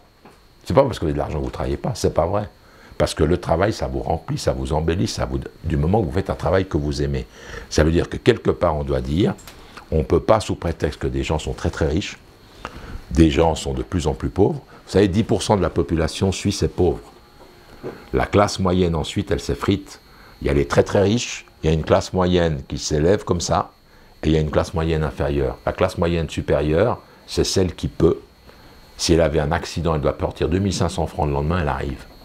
La classe moyenne inférieure, elle ne peut pas. C'est mon cas, moi. Moi, si vous me demandez de sortir 2500 francs pour demain, tout mon budget est capote. Je suis obligé de les emprunter ou de m'arranger. Donc moi, je rentre dans la classe, et pourtant, on est 2 enseignants. Hein. Ce que j'essaie de vous dire, ma femme et moi, on est enseignants. Donc, la classe moyenne, c'est quoi? L'islam, elle apprend quoi? L'islam, elle dit, attendez, un État musulman, c'est quoi? C'est celui qui prend les pauvres, qui les monte, et celui qui les riches, il les freine pour que la classe moyenne soit énorme. Plus ta classe moyenne est importante, plus ta société est juste. Mais si maintenant tu as une société où ceux qui s'enrichissent vont très vite, il y en a un petit bout qui les suit, puis la classe moyenne, elle craque, elle se divise en deux, tu arrives à 4 classes. La classe pauvre, qui n'arrive pas à finir son mois, 10% de la population. La classe moyenne inférieure, que quand elle a 2500 francs à payer, ne peut pas, ça c'est pour la Suisse. La classe moyenne supérieure, et puis les très riches. Et après, si vous comptez, eh ben, vous voyez que 10% de pauvres, 60 à 70% de classe moyenne inférieure. En fait, la Suisse qui avait construit un super modèle, elle est en train de casser son modèle parce que des gens s'enrichissent très vite. Et ça, quand vous prenez nos pays à nous, ça s'oppose. Vous savez que dans nos pays à nous, que ça soit le Maroc, que ce soit... Mais c'est une réalité. Vous avez une classe qui est très riche, une classe qui est très pauvre, puis un peu de classe moyenne. Alors, je ne parle même pas de l'Arabie Saoudite. D'accord? Parce que c'est des multimilliardaires. Vous savez que les familles royales ne figurent pas dans les listes des 300 fortunes, des 300 milliardaires du monde. Jamais. Quand vous regardez les noms, vous retrouvez Bill Gates, puis au bout d'un moment vous dites, mais elle est où la famille royale? Jamais. On ne sait pas combien elles ont. On ne sait pas. Mais c'est anecdotique, hein. Honnêtement, moi je pense que Bill Gates, avec ses 67 milliards, ça doit faire rire le roi d'Arabie Saoudite, hein. Imaginez-vous, il doit être piffé de rire. Il dit, mais moi je suis premier sur la liste. Voilà, donc, engagement citoyen, il faut que les musulmans s'organisent pour pouvoir le pratiquer, à mon avis, à toutes les échelles de la société. Et l'engagement politique, ben ça dépend de la conscience de tout le monde, mais ceux qui peuvent, moi en tout cas, je les encourage, oui. Personnellement, moi me suis toujours engagé dans le monde associatif et dans les syndicats. Moi, j'ai jamais voulu me présenter, j'ai jamais voulu me présenter dans un poste politique parce que je pensais que les syndicats, c'est ce qui défend mieux les choses justes. Quand vous rentrez, par exemple, à un moment, on m'a demandé d'être directeur d'une école, et j'aurais pu être directeur d'une école, j'ai refusé. Pourquoi? Parce qu'à partir du moment où tu es directeur d'une école, alors tu as le prestige d'être directeur, mais tu as une chose que tu perds, tu ne peux plus t'opposer à la politique scolaire. Et là, tu dois faire un choix. À partir d'un moment, quand tu rentres dans le système, tu ne peux plus t'opposer au système. Et moi, ça, je dis non. C'est-à-dire que quand tu rentres dans un système, même en Suisse, les gens te disent « mais oui, tu es directeur d'école, tu pourras changer l'école ». Rien du tout, t'oublies. Il y a des lois en Suisse, tu ne changes pas. Mais par contre, tu peux changer quand tu travailles à la base de l'école et que tu arrives à avoir plusieurs enseignants avec toi qui estiment qu'effectivement, on peut changer les contenus. Parce que c'est la base qui change les choses. Ça a toujours été comme ça. Donc quand au bout d'un moment, vous vous élevez, faites attention. Parce que quand tu passes de l'autre côté, c'est fini. Tu ne peux plus agir.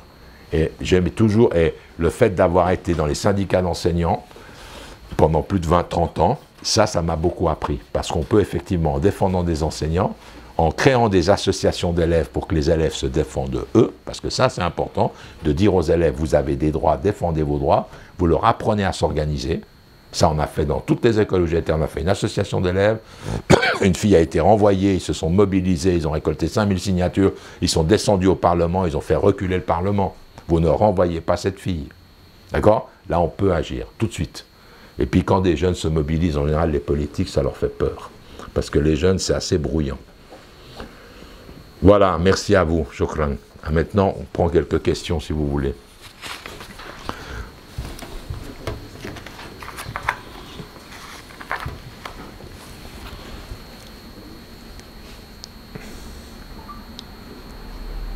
J'ai été très clair alors. Je suis ébloui. Comprenez juste bien que mes colères, hein, ou mes colères par rapport à certains gouvernements, parce que les gens souvent me disent ça, j'appelle pas à... Moi quand je dis, il faut qu'on soit très vigilant par rapport à ça, parce que quand je vois ce qui se passe là avec certains journaux, quand ils ont voulu dire la mosquée, l'Arabie Saoudite et tout ça, l'islam saoudien, il ne changera pas. C'est un très mauvais islam. Parce que c'est un islam qui est fait que pour asseoir le pouvoir d'une famille. Ça, il faut le comprendre, ça veut dire. Quand vous avez un lien, vous savez, l'Arabie Saoudite, elle s'est construite avec les Wahhabistes, et les Wahhabis, ils ont construit l'Arabie Saoudite ensemble. Et c'est des familles qui ont tout le temps dirigé en France. Tout le temps. Quand vous entendez qu'un des chers vous dit que la Terre est plate, il y a 25 ans, et vous dites, c'est quoi celui-là? Sourd-d'où? Quand vous les entendez parler, et bien, au bout d'un moment, vous dites, qu'est-ce qu'ils ont fait? Vous savez, pourquoi est-ce que les gens en Europe ont la haine de l'Église, souvent? Parce que cette Église, elle a soutenu des rois pourris. Ce clergé-là, ces papes-là, ils ont soutenu des rois pourris. Mais si aujourd'hui, vous regardez le pape François qu'ils ont, c'est autre chose. Purée, le gars, honnêtement, vous l'entendez cet homme parler? Vous entendez cet homme prendre les enfants dans les bras? Vous entendez ces hommes discuter? Vous avez vu quand il a dit aux journalistes, si tu insultes ma mère, tu prends mon poing dans ta figure, tout pape que je suis. Vous avez entendu ça? Quand vous entendez un homme comme ça, il n'y a que des hommes comme ça qui peuvent vous réconcilier avec Dieu et votre religion. Pourquoi? Parce qu'il parle d'amour et de pardon, et qui porte ça en lui. Mais il y a eu une haine incroyable par rapport à l'Église. Eh bien, si vous prenez dans nos pays à nous, ce qui risque de nous arriver, c'est exactement ça, c'est que l'Église, El Azhar, non, attendez, c'est quoi ce truc? Le centre religieux du monde qui soutient Sisi, qui soutient les militaires.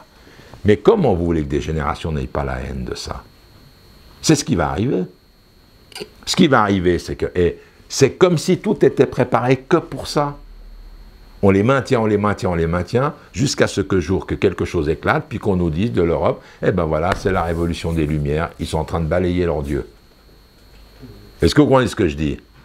C'est grave ce qui est en train de se passer. Et nous, en tant que musulmans, on doit dire, alors, attendez, je ne sais pas qui parmi vous travaille pour les Saoudiens, puis va aller leur dire, Bilal, il a dit que tatati, tatata. Il y en a sûrement un, j'en m'en tape, qui fasse qu'il vive sa vie.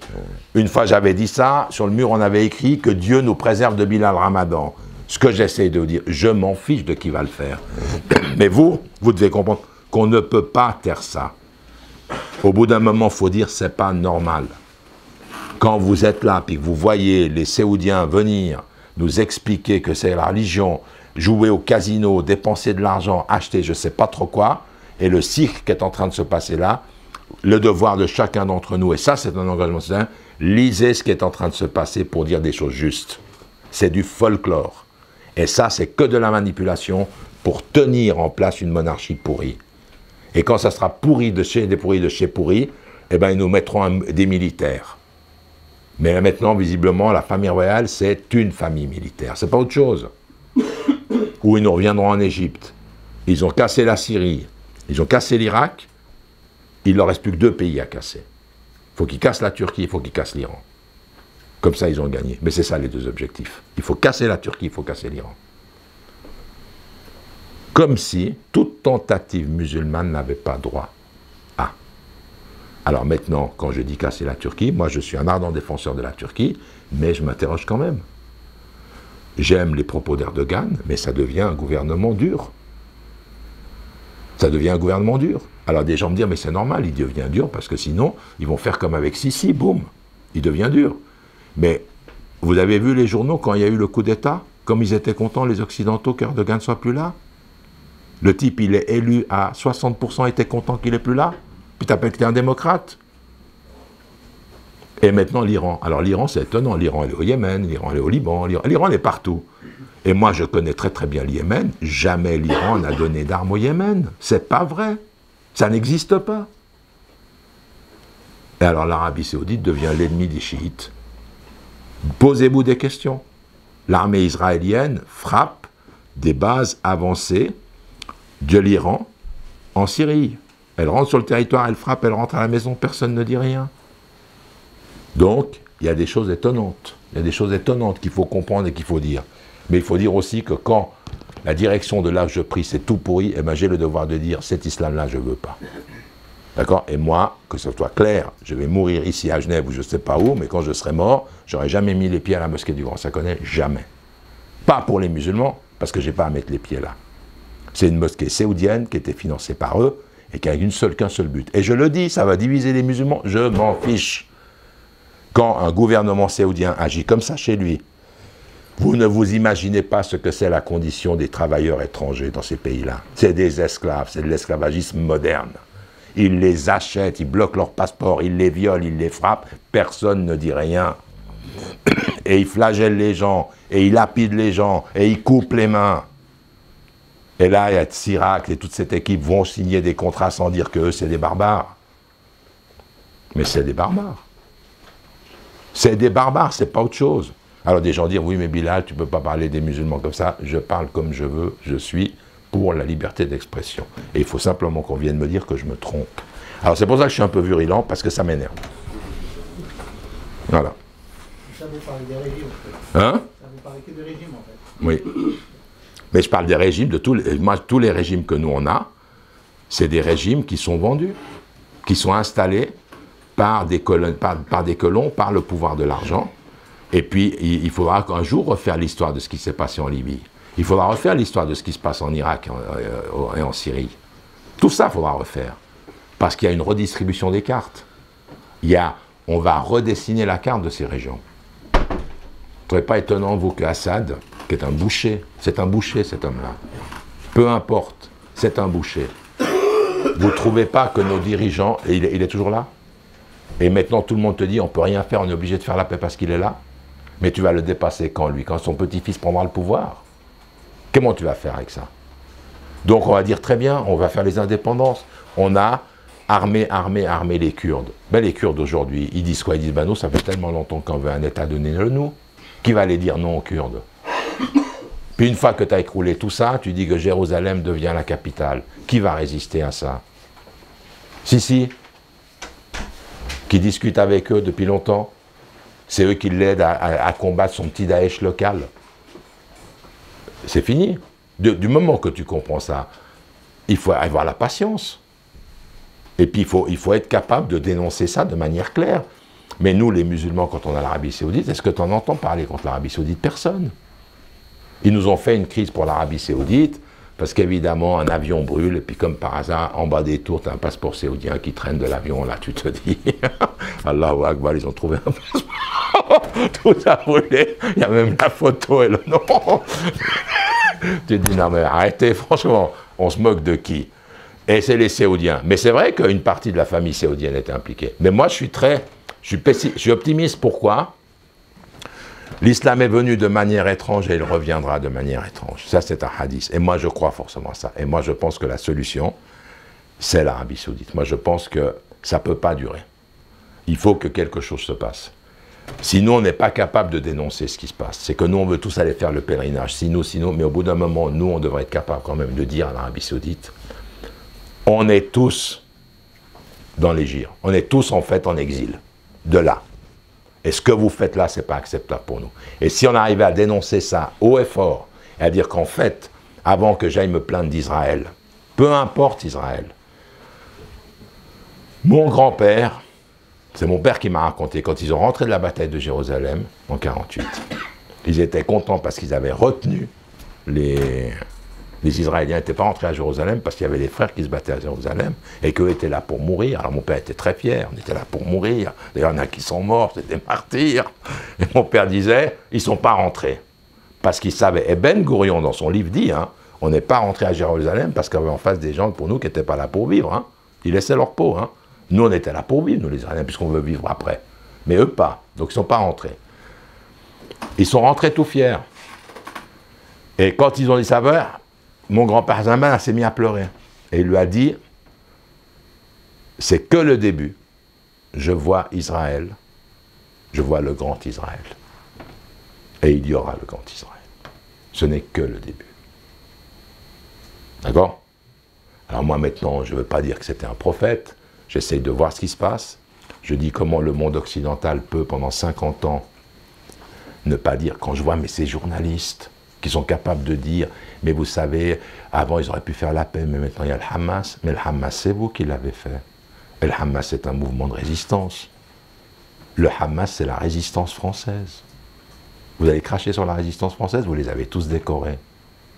Le Hamas, c'est un mouvement de résistance, et vous en avez fait un mouvement terroriste, parce qu'ils lancent quelques roquettes. Les autres, ils te mettent du gaz. Ils font la plus grande prison à ciel ouvert du monde. Ils ont enfermé 2 millions de personnes dans un espace. C'est une prison nationale ouverte, d'accord? Je ne vais pas dire un camp de concentration pour ne pas jouer leur jeu, mais c'est pas loin de ça. Ils ont des passages pour aller s'alimenter. Ils boostent les passages, mais ils veulent qu'ils crèvent là. Ils veulent qu'ils crèvent là. Et le monde ne dit rien. Le monde ne dit rien. C'est une conquête coloniale, c'est une occupation militaire, et le monde ne dit rien. Pourquoi? Alors après, tu peux dire complot, sioniste, machin, puis au bout d'un moment, tu dis non. Nous, les musulmans, on n'a pas le droit à ce terme, on ne dit pas complot sioniste. On dit à nos gouvernements, c'est vous les traîtres. On s'adresse à eux. Quand je dis nos gouvernements, on dit aux Saoudiens, parce que l'Arabie Saoudite, c'est le pays des musulmans, c'est pas le leur. C'est vous les traîtres. Parce que c'est vous qui devez condamner ça. Et vous avez fait un pacte avec le diable pour rester au pouvoir. C'est ça qu'on doit dire. On doit s'adresser à ceux qui font que cela est possible. Ce n'est pas les Israéliens. C'est que le monde occidental, il veut les soutenir parce qu'il a un grand traumatisme sur la conscience. Il les a tellement persécutés, alors que les musulmans ne les ont jamais persécutés comme ça, et que tous nos dirigeants à nous, pour rester au pouvoir, se sont vendus. Il faut le dire. Il faut le dire. Tu sais, les gens pensent que les musulmans, l'Arabie Saoudite, c'est l'idéal. Hein. Tout le monde va aller au pèlerinage, tout le monde va aller, ils montrent des photos, mais il n'y a pas une insulte, on ne dit rien du mouvement du gouvernement saoudien. On ne dit rien. Pourquoi? Eh bien, au bout d'un moment, il faudrait peut-être qu'un jour on fasse, vous savez, il faudrait qu'on crée, on trouve une date, puis on fait un jour de mobilisation contre l'Arabie Saoudite. Et on demande à toutes les mosquées d'avoir une prêche contre eux. Ça va être drôle. Je promets que ça va être drôle. On va tous être taxés terroristes. Parce qu'eux, maintenant, ils luttent contre le terrorisme, vous avez vu. Ils arrêtent les riches, ils disent, tu donnes 1 milliard, t'es libre. C'est pas du terrorisme. Ça, c'est de la politique. Bon, est-ce que vous avez des questions? Je suis désolé, je vais me taire. Bon. Hein? Merci à vous. Salam alaikum. Shukran.